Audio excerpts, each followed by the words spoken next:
Yan, yung agas tanan. Good morning.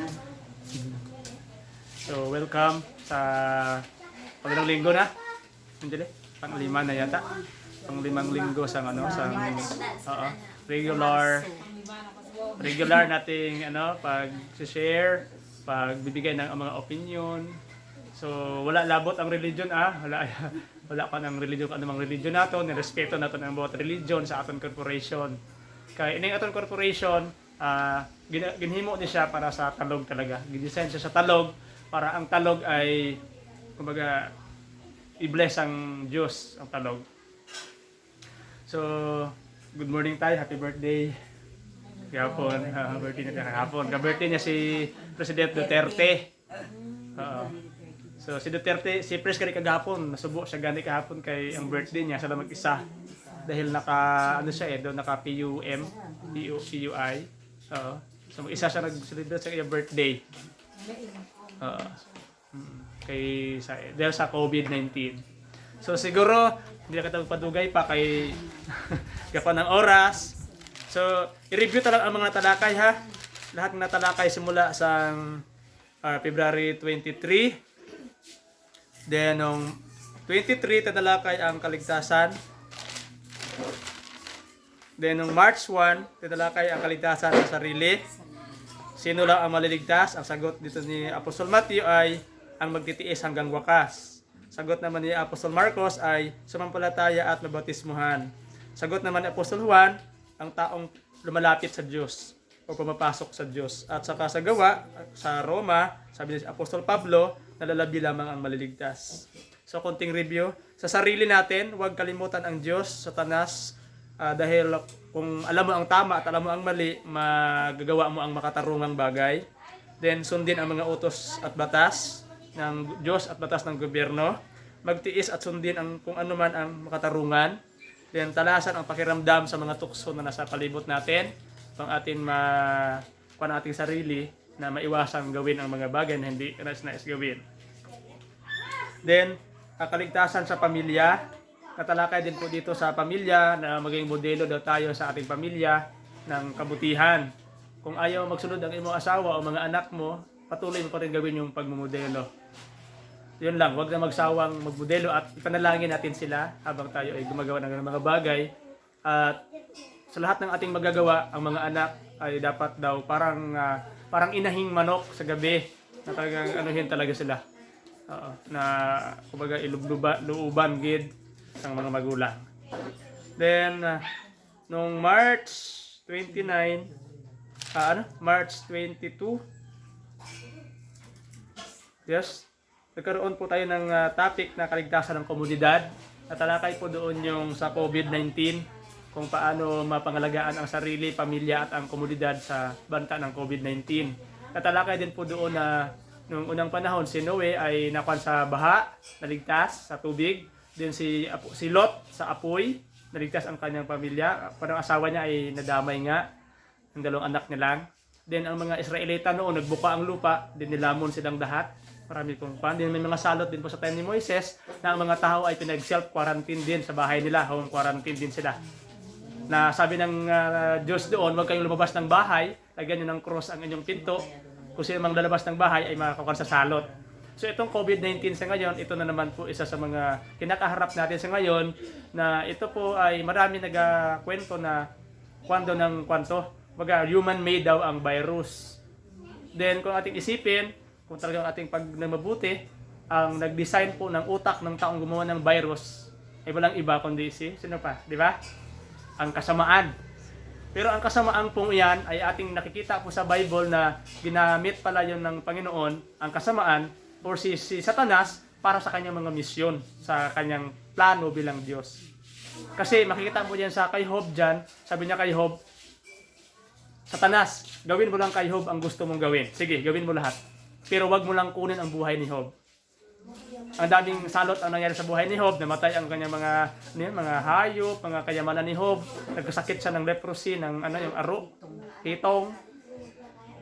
Then, yun po ay may pahintulot ng Diyos sa Satanas doon na gawin niya ang mga bagay na yun. Then, hindi lang po ito sa lumang tipan na babasa, kundi sa bagong tipan din. at dinala ng Espiritu Santo si Jesus sa ilang upang tuksohin ng dyablo. Yung nagdala, ang mismong Diyos Ama o ang Espiritu Santo. Saan dinala? Kay Satanas. Sinong dinala? Si Jesus. Para ano? Tuksohin ng dyablo. Para sukatin si Jesus kung saan ang kanyang katatagan sa kanyang sarili. Then, marami po tayong mababasa dyan sa Bagong Tipan na ginamit ng Panginoon ang Satanas para sa kanyang misyon. Kagaya niya ng sabi niya, kung sino ipagsawsaw ko ng tinapay na ito, ay siya magkakanulo sa akin. Pagsawsaw niya, gibigay kay Judas. Then sabi niya, sige Satanas, gawin mo na ang gusto mong gawin, madali. Tama pa ba? Ginamit niya si Satanas doon para ipuan. Kaya po ang COVID-19, kung sabihin na po natin na ito ay man-made, no? Ang gumawa po niyan ay tao na may utak, na magaling gumawa ng virus na yan at ipakalat sa buong mundo. Yan po ay may gabay din po ng Satanas at may autoridad pa rin po ng Panginoon yun para guluhin ang utak ng mga tao at bigyan ng leksyon tungkol sa virus. Then, sa ngayon po ang ating pinaka-topic, paano ba natin makakamit ang walang hanggang buhay? Kasi nga, bilang relation doon sa kaligtasan, sa sarili, sa pamilya, at sa komunidad. Kung ligtas ka, ano ba ang mangyayari sa iyo kung ikaw ay ligtas? So siguro po ako muna ay magbibigay ng aking opinion din. Para sa akin po, totoo kasi. Pero sa iba, baka opinion lang. So hindi pa ako naniniligurado. Kung sa inyo po ay totoo lang, or pwede kayong magdagdag mamaya, o pwede kayong magtanong sa akin. Basta po tayo dito ay hindi po religion tayo, kundi tayo ay magkakatulong na sagutin kung ano man po yung topic. Magkakatuwang tayo sa pagpapaliwanag. Kasi kung isa lang ang ilaw ng bahay mo, yan lang ang ilaw niya, walang ilaw doon, walang ilaw doon, walang ilaw doon, ang bahay ko ay madilim pa rin. Hindi pwede mag-exist, magiging maganda ang bahay ko na maliwanag kung isang ilaw lang ang ilalagay ko. Kailangan ko pa ng maraming ilaw. Kagaya po natin lahat ngayon, tayo po ay mga ilaw ng sanlibutan. Kaya po pag iilawin natin yung ating mga isip at isipan, mga mata natin, ang ating buong parte ng katawan na mag-iilaw sa karamihan. Then kung umiilaw ka na, normal naman po yan na siyempre pag ilaw, dali makita. Kaya kaya yon. Kaya ang tao ayaw lumapit sa ilaw kasi makikita siya kaagad. Kaya gusto tao sa dilim, patago lang. Basta may illegal tayong ginagawa, may masama tayong ginagawa, talagang patago lang tayo. Pero kung ikaw ay nasa ilaw, normal po na talagang makikita ka kaagad. Kaya kung ako man po sa DepEd, sa totoo lang, marami akong mga bagay na pwede akong hanapan nila ng butas, kung sino man magharap ng butas sa akin, okay lang naman. Lahat naman ng tao ay walang perpekto, lahat nagkakamali. Tama po ba? Pero po ako, ginagawa ko po ang lahat ng magagawa para mailayo ang tao sa ano po ba? Sa impyernong parating. At ito na nga po, itong pag-global warming at climate change, ito na po yung sinyales o symptoms o yung palatandaan ng parating na impyerno. Ang pag-iinit ng labas, sa labas na init. Yan na po ang isa sa mga palatandaan ng impyerno ay parating na. At ang virus po na kumakalat sa ngayon, na kumikitil na ng ilang libo-libong mga buhay na halos kalahating milyon na yata na positibo o sa buong mundo, no? Sa Philippines ay nasa 800 1,000 ano yata? 1,050 kanina. Then ang death yata, dami na rin, dumadami, 31 ang nagpan. Pero yun, parang sa balita kanina. Oo. 31 ang buhi. Oo, parang 6. Oh, yun na nga. Pero baka fake news tayo, pero kasi updated lagi eh. Oras-oras nagdagdag eh. Araw-araw doon nagdagdag siya, kaya hindi tayo makasigurado ng exact na kwan. Oo, kasi sa ngayon po ay nandiyan yung mga testing material sa testing kits na nagadami pa. So, posibleng dadami pa ng dadami. So, yun po, kaligtasan natin. Paano natin itong i-connect sa ating walang hanggang buhay? Tama po ba? Kung ligtas ako ngayon sa COVID, sample ko sa sarili ko, ako ay ligtas sa COVID. Halimbawa lang naligtas ako sa COVID-19. Then yung buhay ko ay tuloy-tuloy. So ligtas po ako doon sa aking buhay. Then sa awa ng Diyos, magkaroon ng pamilya, ang buhay ko ay tuloy-tuloy. Kung sa awa ng Diyos, halimbawa, at pahintulot ng Diyos na ako ay madamay sa COVID-19. Kasi siyempre ako, hindi rin perfecto, di ba? May kasalanan din tayong lahat. So posible ako, isa rin sa mahahawa kasi ang sakit na yun ay, di ba po, talagang lumalaganap na siya. Oo, may sakit na po tayo. So hindi maiwasan magkasakit tayo. Kasi ang sakit ay nandyan lang. Kahit na resistensya mo malakas, virus ang kalaban natin. Hindi nakikita. Mismong doktor nga, dami na po. Parang 11 doctors na yata kakamali ang namatay sa Pilipinas. Opo, 11 na daw kanina, yung marinig kong huling balita. Opo. So kahit doktor tayo, kaya may isang doktor kanina doon sabi niya, yung doktor daw ang bayani ng bansa natin. Tama yan, kasi si Dr. Jose Rizal po ay doktor. Ang title niya ay doktor, pero teacher din siya. Doktor, pero baskon siya sa Dr. Jose Rizal. So kasabi ng doktor doon, ito'y hamon din sa amin na pagserbisyuhan namin kayo. Kaya sa mga frontliners po natin, saludo kami sa mga doktor natin na nagtatsaga na talaga na labanan ng virus. Pero po, Panginoon na lang po ang nakakaalam ng lahat ng ito kasi kung ito na nga ang nangyari parang leksyon po sa atin to, yung virus na ito. Oo, leksyon po siya. Halimbawa ako, madamay siya ngayon, mamatay ako, 10 lang po ha, yung katawan ko, ibabalik ako sa lupa. Din ang tubig na liquid sa katawan, ibabalik sa tubig. Sasama siya sa water cycle. Yung akin namang hangin, ay babalik din sa hangin. Magkaroon ng water cycle. Air cycle. Tama ba? Then magiging gamitin ako ng mga pananim, gamitin ako ng mga taong buhay din. So yung buhay ko po ay magiging walang hanggan. Hindi na ako mabubulok kasi ako'y lupa na. Ang lupa walang pagkabulok. Sunugin naman yan, lupa pa rin at lupa pa rin yung bulkan. Nag-apoy-apoy na yung bulkan pero lupa pa rin yung ibinubugan niya. Magiging lupa siya ulit o magiging bato na nga siya Depende sa ng mga lava na nangyayari. So ang lupa ay lupa, walang pagkabulok. So alam ko po na ako, pag ako'y namatay, ang aking buhay na walang hanggan ay kapilingin ako ng Diyos.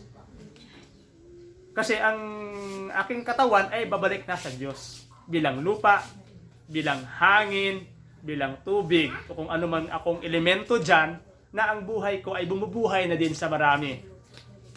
So, para po sa katotohanan iyan, mababasa mo rin po sa Korinto, pero hindi ko po maibigay yung verse sa ngayon, kasi medyo pa yung time natin, kasi yung cellphone ko po naka-video, hindi ko maibigay yung verse. So, nandyan lang siya sa Korinto.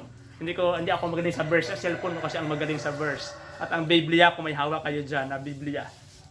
So, next time po, ibigay ko sa inyo ang verse na ang tao, na yung binhi, yun ang magiging continuation ng buhay mo. Kasi ang binhi daw kapag hindi namatay ay hindi muling mabubuhay. At ang binhing yan ay pwedeng trigo o anumang bagay. Yun po yung binhi. Hindi nakatawang dating mukha mo ang lalabas. Kung anong mukha mo yun pa din. Hindi na po. Ang Panginoon na po ang nakakuan kung anong mukha o anong forma ang ipakwa niya sa'yo. Posibleng tubig, posibleng hangin, posibleng lupa, or posibleng magiging tao kang muli dahil ang tubig na yan na naman sa pupunan ng mga huling henerasyon, magiging similya na naman ng babae at lalaki, magkakaroon naman po ito ng buhay. Kaya po ang buhay na walang hanggan ay tuloy-tuloy. Kung hindi lang sana magkaroon ng kagutom, ng mga virus na COVID-19, magkaroon ng global warming, climate change, na magsusunog ang mga tao. Tuloy-tuloy po ang buhay. Basta ang buhay ng mundong ito ay ating din iingatan. Kaya kahapon, ginunita po yung Earth Hour, kagabi, lahat ng nagpatay ng ilaw. Para tuloy-tuloy po yung buhay, kailangan tulungan nating mabuhay itong mundo.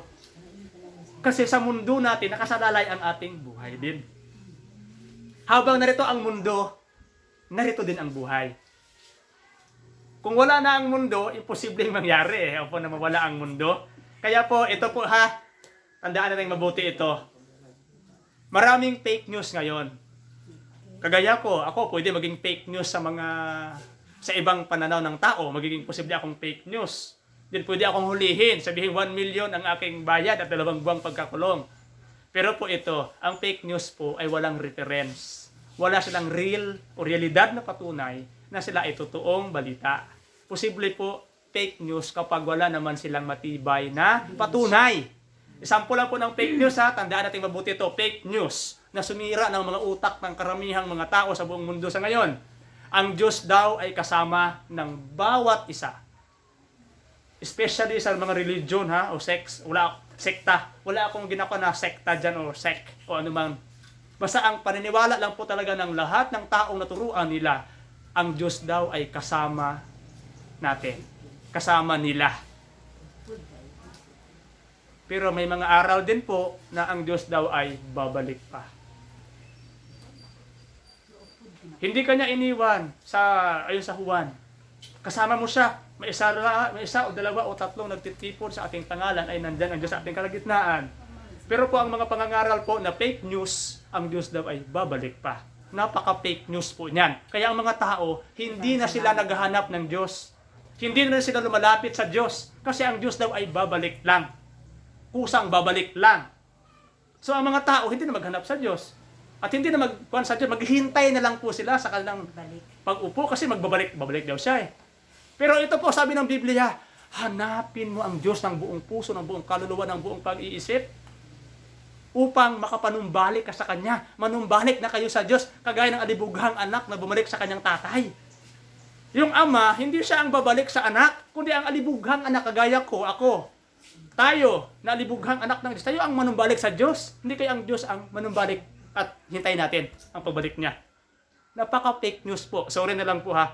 Pero parang virus na sumira ng maraming utak na ang tao hindi na makapanumbalik sa Diyos dahil hinihintay na lang nila ang kusang pagbabalik ng Diyos. So, yun na lang po ang aking masasabi. Kayo na po ang magkuha ng inyong opinion dito. Pwede rin po kayong bigyan ng opinion. Thank you po sa pakikinig. Si Ma'am Lea, mukhang may sasabihin. Ma'am Lea, ready na. Sige po, okay lang po.